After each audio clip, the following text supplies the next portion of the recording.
اکثر لوگ مایوس ہو جاتے ہیں کہ ہم وظیفے کرتے آ رہے ہیں، اعمال کرتے آ رہے ہیں، لیکن ہمارے مسائل، ہماری مشکلات حل نہیں ہو رہی،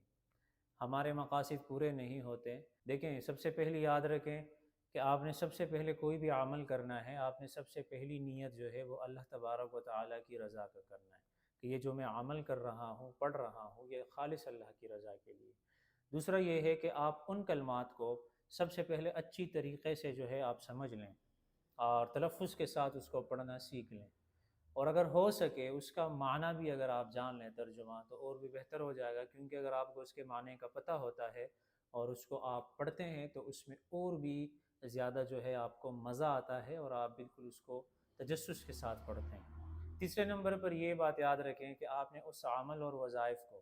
وظیفے کو، آپ نے پختہ اعتقاد اور یقین کے ساتھ پڑھنا ہے۔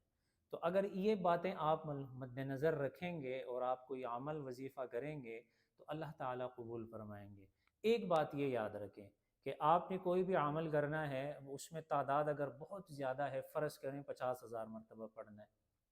آپ 50,000 مرتبہ نہ پڑھیں، کیونکہ اس میں آپ نے پھر جو ہے صرف تعداد ہی پوری کرنی ہوتی ہے بہت تیزی کے ساتھ۔ تو میں اب آپ کو مشورہ یہ دے رہا ہوں، 50,000 کی جگہ آپ انہی کلمات کو 1,000 مرتبہ پڑھ لیں، لیکن احسن طریقے سے پڑھیں، اچھے انداز میں پڑھیں، آپ تجسس کے ساتھ پڑھیں، یکسوئی کے ساتھ پڑھیں۔ تو اس میں یہ ہے کہ آپ کے لیے آسانی بھی پیدا ہو جائے گی اور وہ عمل آپ اچھے طریقے سے بھی کر پائیں گے۔ ان باتوں کا خیال رکھیں، انشاءاللہ آپ کبھی بھی مایوس نہ ہوں گے اور آپ کبھی بھی ایسی نا امیدی والی باتیں نہیں کریں گے، کیونکہ اکثر لوگ جو ہے بڑے نا امید ہو جاتے ہیں، جو ہونا نہیں چاہیے۔ لا تقنطوا من رحمت اللہ، کبھی بھی آپ نے اللہ تبارک و تعالیٰ کی رحمت سے نا امید نہیں ہونا، مایوس نہیں ہونا۔ اللہ تبارک و تعالیٰ کی رحمت ہر ٹائم آپ پر ہے۔